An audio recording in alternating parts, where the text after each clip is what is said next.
Hi guys, umakyat naman ako dyan guys. Yung tira kong lupa guys dito sa garahe, kinuha ko yan, konti na lang guys. Dinagdagan kong lupa yung aking kamatis at luya at yung sili kasi medyo kumunti na yung lupa niya guys.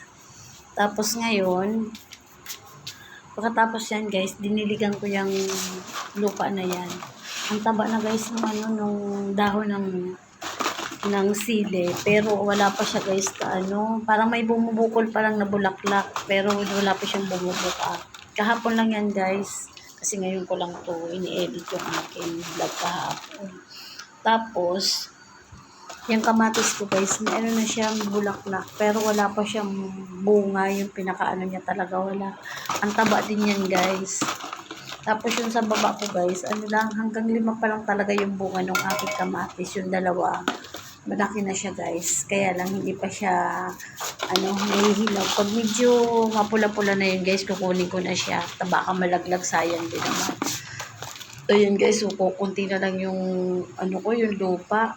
Pag napunta kami guys sa bagong palengke, sa likod kasi kami nadaan guys, so yung mga tindahan doon na 2 pwesto na ng mga halaman, doon ako nabili ng loam soil.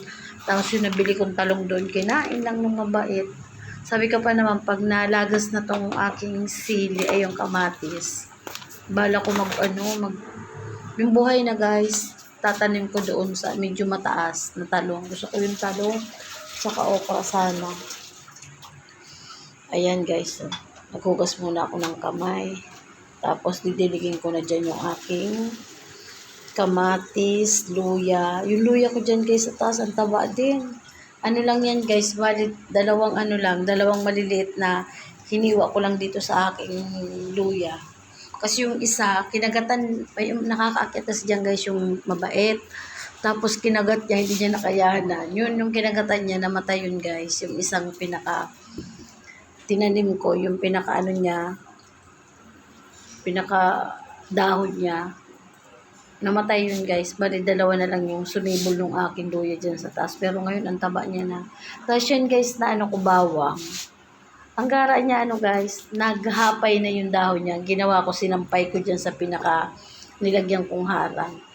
Tapos yan pala guys, dala ko yung kape ko habang ko ng aking halaman guys. Yan, kakape ako dyan. Sabay nagwalis na rin ako guys. Kasi may nakita na naman akong pupo ng mabait. Pero may nilagay ako dyan guys na pangkain nila. Hindi ko alam kung hindi pa sila nalalason. Ayan na siya guys.